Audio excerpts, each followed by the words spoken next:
ఇప్పుడు చూస్తా ఉన్నాను, ఒకటి గ్రామంలోనూ సిమెంట్లు రోడ్లు వేయించిన చరిత్ర తెలుగుదేశం పార్టీది. మరి గ్రావెల్ ఎత్తుకు వెళ్లేటువంటి చరిత్ర ఎవరిదో మీ అందరికీ తెలుసు. ఈ వచ్చిన ఒక్క 5 సంవత్సరాల్లో ఇక మళ్లీ నాకు ఈ అవకాశం రాదు. బలహీన వర్గాల గురించి మనం మాట్లాడాలి. బడుగు బలహీన వర్గాల చెమట చుక్కలను తుడవడానికి పుట్టింది. తరతరాలుగా అణగదొక్కబడుతున్నటువంటి వర్గాల తెగల కన్నీళ్లు తుడవడానికి పుట్టింది ఈ తెలుగుదేశం పార్టీ. మరి ఆ తర్వాత నారా చంద్రబాబు నాయుడు గారు ప్రతి వెనుకబడిన వర్గాల వ్యక్తి తన కాళ్ల మీద తన నిలబడాలని ఆదరణ పథకం రూపంలో ఎన్నో పనిముట్లు ఇచ్చి వారి ఆత్మాభిమానాన్ని పెంచే విధంగా మనం చేస్తే మరి ఈ రోజు ఏ విధంగా చేశారో మీరు అర్థం చేసుకోవాలి.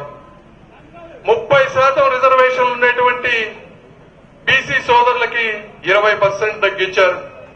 ఏమంటున్నారు? మేము బీసీలకు సీట్లు ఎక్కువ ఇస్తున్నాం అంటున్నారు. అంటే బీసీలకి ఒక 5-10 వారంతటా వారుగా ఒక నిర్ణయం తీసుకునేటువంటి అధికారం ఉందా అని అడుగుతా ఉన్నాను. ఇదే మీరు కోరుకున్నటువంటి ఆత్మాభిమానం, రాజ్యాధికారం అని అడుగుతా ఉన్నాను. మరి తెలుగుదేశం పార్టీ ఒక ఎర్రవ నాయుడు గారిని పార్లమెంటులో గళం విప్పే విధంగా తయారు చేసింది. ఒక దేవేందర్ గౌడ్ గారిని తెలంగాణలో పార్టీ పెట్టే విధంగా ఆత్మస్థైర్యాన్ని ఇచ్చింది. ఇలా ఎంతమందో యనమల రామకృష్ణులు, ఎంతమందో నాయకులను తయారు చేసినటువంటి పార్టీ తెలుగుదేశం పార్టీ. 16 యూనివర్సిటీలకు వైస్ ఛాన్సలర్లుంటే బీసీ సోదరులకు గాని వేరే వారికి ఎన్ని ఇచ్చారని అడుగుతున్నాను. ఇవి ఏమిటి అంటే చాలా మందికి పేపర్లలో, టీవీల్లో రానివి, తెలివిని ఉంటాయి. దాదాపు 1100 నామినేటెడ్ పోస్టులుంటే ఈ నామినేటెడ్ పోస్టులో బీసీ సోదరులకి, మైనారిటీ సోదరులకి ఎంత మందికి ఇచ్చారు మీరు అడుగుతున్నారు. ఇవి జనాలకు తెలియవని చెప్పి మీరు కేవలం కొన్ని వర్గాలకు మాత్రమే 60-70% నామినేటెడ్ పోస్టులు ఇచ్చి ముష్టి 3 ఎమ్మెల్యేలు, 2 ఎంపీలు ఇస్తే సంతృప్తి పడేటువంటి అమాయకులా మీరందరూ నేను అడుగుతా ఉన్నాను ఈ రోజు జగన్మోహన్ రెడ్డి గారిని. మీరు కాకూడదు అనేది నా బలమైన ప్రగాఢం.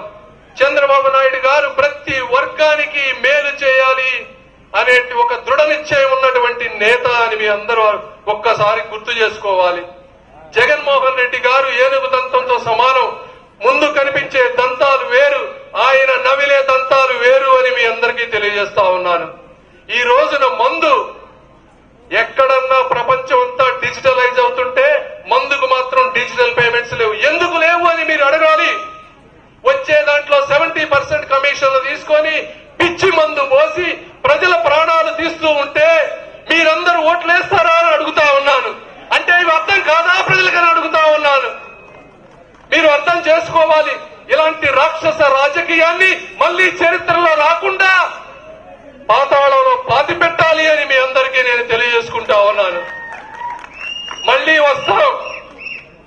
నరేంద్ర గారు, మేము గెలవటం పక్కా, ఓన్లీ మెజారిటీ లెక్క అని చెప్తా ఉన్నాం. వచ్చి ఈ గ్రామానికి ఏది అవసరమో జనసేన, పవన్ కళ్యాణ్ గారు మమ్మల్ని ఈ రోజున కష్టంలో ఉన్నప్పుడు ఆదుకున్న దానికి కృతజ్ఞతగా వాళ్ళకి ఏమి చేయాలో, ఎంత చేయాలో కూడా చేస్తామని మీ అందరికీ మనస్ఫూర్తిగా తెలియజేసుకుంటూ ఈ కార్యక్రమానికి వచ్చిన మీ అందరికీ పేరు పేరున నా హృదయపూర్వక కృతజ్ఞతలు తెలుపుకుంటున్నాను. జై తెలుగుదేశం, జై జనసేన, జై చంద్రబాబు, జై పవన్ కళ్యాణ్, జై ఆంధ్రావని, జై అమరావతి, జై ధూళిపాళ్ల నరేంద్రన్న.